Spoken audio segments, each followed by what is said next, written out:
In this video, I'm gonna show you how to upload a zip file to Google Drive. So let's get started. Zip files are compressed files that contain multiple files or folders. Note that users can upload zip files of sizes up to 10 GB onto the Google Drive. In case where the zip file exceeds this limit, it's necessary to partition it into smaller segments prior to uploading. Now first open any web browser and go to drive.google.com. Now log in to Google Drive account using Gmail ID and password.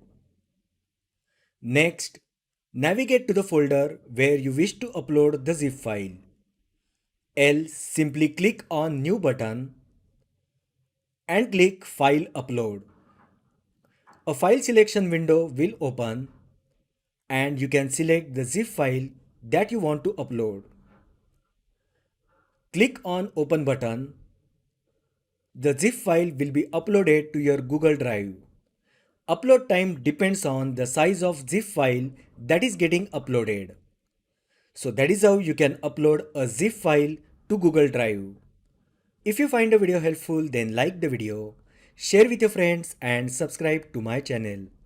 Thanks for watching and I will see you in the next video.